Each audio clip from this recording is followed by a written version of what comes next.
Welcome dear students. इस video में मैं आपसे 6th क्लास, 9th क्लास और 11th क्लास इन सब बच्चों के रिगार्डिंग बहुत इंपॉर्टेंट इन्फॉर्मेशन बताने जा रहा हूँ। और ये वीडियो CMC में जो बच्चे एडमिशन लेना चाहते हैं, जिनका अलॉटमेंट हो गया है, यानी कि जो बच्चे सेलेक्ट हो गए और जो बच्चे सेलेक्ट नहीं हुए हैं, और जो बच्चे 11th क्लास के जो एंट्री एग्जाम देंगे, उन्हीं के रिगार्डिंग रहने वाली है। ये CMC ब्रांच के द्वारा इशू किया गया है, ठीक है, DOE के द्वारा। तो यहाँ पर बताया जा रहा है कि ये पब्लिक नोटिस है। आपको इन्फॉर्म किया जा रहा है कि जो एडमिशन जो टेस्ट है वो 6 और 9th क्लास का 13 तारीख को हुआ था, और 30 अप्रैल को 12 बजे के बाद इसका रिजल्ट आ जाएगा। और आज रिजल्ट आ भी गया, मैंने आपसे वीडियो शेयर कर दी थी। यहाँ बताया जा रहा है कि जिन बच्चों ने ना, देखो, CMC में कई टाइप के एडमिशन होते हैं, आपको पता होगा, लेकिन जिन बच्चों ने अप्लाई किया हुआ था ना, कहाँ पे बात कर रहा हूँ मैं, ये जरोधा कला की बात कर रहा हूँ, जो रेजिडेंशियल स्कूल है उसके लिए, तो उसका अभी प्रोसीजर चलेगा। तो यहाँ बोला जा रहा है कि उसमें जितने सीट्स होंगे ना, उसके 3 गुना बच्चे जो है वो सिलेक्ट होंगे। उसके बाद अगले लेवल पर वो जाएंगे, फिर उसके बाद उनमें से जो सिलेक्ट होंगे, फिर उसके बाद जो लास्ट जो प्रोसीजर होगा, उसके बाद जाके उन बच्चों को एडमिशन मिलेगा। यहाँ पे लिखा हुआ आप पढ़ सकते हैं। ये लिखा है the number of the candidates shortlisted for the second round होगा इनका admission test. CBS CMC school Charoda कला में, जो रेजिडेंशियल स्कूल है, चाहे वो 6th क्लास के हो 9th क्लास के हो, तो वो 3 गुना ज़्यादा मतलब बच्चों को लिया जाएगा। ठीक है, जो अभी फर्स्ट हुआ है ना अभी आपका, उसमें 3 गुना ज़्यादा बच्चे सेलेक्ट होंगे। अब आप ये मत सोच लीजिएगा आपका नंबर आ गया तो एडमिशन पक्का हो गया, नहीं। अभी आपको सेकंड राउंड से गुजरना पड़ेगा, फिर आपको थर्ड राउंड से। बाकी जिन बच्चों ने और सब्जेक्ट के लिए अप्लाई किया ना, इस स्कूल को छोड़कर बाकी किसी और स्कूल के लिए अप्लाई किया, उनका तो रिजल्ट आ गया है। ठीक है, और यहाँ पर बताया जा रहा है कि शॉर्ट लिस्टेड जो कैंडिडेट्स होंगे वो किस बेस पर होंगे, यहाँ मेंशन किया गया है। ठीक है, देखो यहाँ लिखा है कि जो अनरिजर्व कैटेगरी है उनको तो 60 मार्क्स लाने होंगे पास करने के लिए। क्वालिफाई है, क्वालिफाई का मतलब ये नहीं कि आपको एडमिशन मिल जाएगा। ठीक है, और 9th क्लास के लिए 60 है, और अगर कोई किसी और कैटेगरी का है तो उसके लिए 45 या 40 दे रखा है। ठीक है, मतलब अगर कोई बच्चे के सर मेरे 48 नंबर आए तो क्या मुझे एडमिशन मिल जाएगा? देखो वहाँ पे सीट्स अवेलेबल होंगी, उसके हिसाब से रैंक बनेगी और फिर आपको एडमिशन मिलता है। पर पास होने के लिए आपको ये मार्क्स चाहिए चाहिए।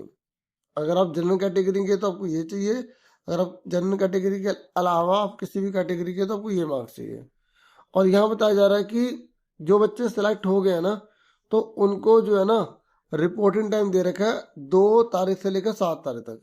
तो उन्हें 8:30 बजे, अगर वो जनरल या मॉर्निंग शिफ्ट वाले स्कूल में एडमिशन ले रहे हैं, और अगर वो दोपहर वाला है तो 2 बजे के बाद, तो 2 तारीख से 7 तारीख तक के बीच में ही आप जो है अपने सारे डॉक्यूमेंट्स ले जाके वो सबमिट कर सकते हैं। इस वीडियो में आप ये भी जानेंगे कि आपको कौन कौन से डॉक्यूमेंट्स लेके जाने हैं। ठीक है, अभी पहले मैं थोड़ा और इन्फॉर्मेशन दे दूं। यहाँ बताया जा रहा है सबसे इम्पोर्टेंट कि अगर कोई 7 तारीख तक अपने सारे डॉक्यूमेंट्स वगैरह वहाँ पे सबमिट नहीं करवाता, तो इसका मतलब ये माना जाएगा कि वो सीट उसको नहीं चाहिए। अब वो जो सीट है, जो शॉर्ट लिस्टेड बच्चे होंगे ना, जो वेटिंग लिस्ट वाले, शॉर्ट लिस्टेड जो वेटिंग लिस्ट वाले हैं, तो उनको जो ये अपॉर्चुनिटी मिल जाएगी, जिसकी 11 नंबर होंगे, फिर उसको बुला लिया जाएगा और उसको एडमिशन दे दिया जाएगा। तो 7 तारीख तक का ही मौका है बच्चों आपके पास।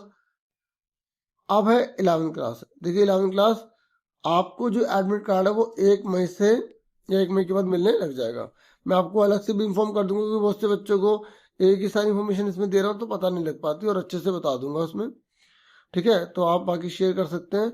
एडमिशन जो टेस्ट है वो मई 7 से लेकर और मई 9, मतलब 2 पेपर हो रहे हैं यहाँ पे। ठीक है, तो यहाँ पर 2 पेपर इसलिए, जैसे कई बच्चे ह्यूमैनिटीज का अप्लाई करते हैं, कोई स्टैम का अप्लाई करते हैं, तो कई बच्चे 2 ही अप्लाई करते हैं, कई बच्चे 1 अप्लाई करते हैं। तो जिस तारीख को आपका पेपर होगा वो एडमिट कार्ड में शो होगा। अगर आपने दोनों के लिए अप्लाई करा है तो दोनों आपको एडमिट कार्ड मिल जाएंगे, और उसमें फिर आपको लेकर जाना होगा। रिजल्ट जो है आपका 25 तारीख को आने वाला है। 11th क्लास की बात कर रहा हूँ मैं। ठीक है, अब हम जान लेते हैं कि कौन कौन से डॉक्यूमेंट जो है 6th और 9th क्लास के बच्चों को, जो उन्हें स्कूल मिला है, वहां पर जमा कराने हैं। देखिए यहाँ पर सब मेंशन किया गया है।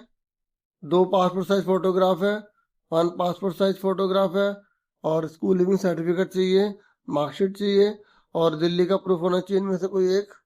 ठीक है, और यहाँ पर अगर आपके पास सर्टिफिकेट ऑफ कास्ट है तो वो आपको लगाना पड़ेगा, डिसेबिलिटी का सर्टिफिकेट है तो वो लगाना पड़ेगा।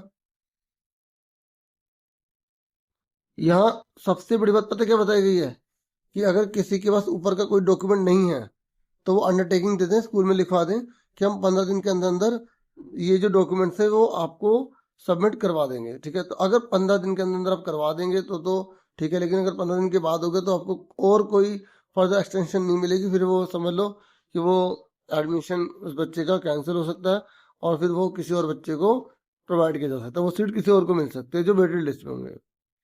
ठीक है, और यहाँ पर बताया जा रहा है the date of eligibility shall be considered as the last date for the submission of the admission test application form। जब एप्लीकेशन फॉर्म भरे थे उससे डेट गिनी जाएगी 25 मार्च से। ठीक है, और यहाँ पर जैसे जो जो चीज एलिजिबल होती है ना, जैसे डेट ऑफ बर्थ वगैरह, उसी के रिगार्डिंग बात कर रहे हैं यहाँ पर। ठीक है, और ये कह रहे हैं कि ट्रांसफर नहीं किया जाएगा। बच्चा कहे कि भाई मेरा स्कूल में नंबर आ गया पर मुझे दूसरे स्कूल में पढ़ना है, बिल्कुल भी अलाउड नहीं होगा। ठीक है, इतना ही था इस वीडियो में। वीडियो को लाइक, चैनल को सब्सक्राइब कीजिएगा।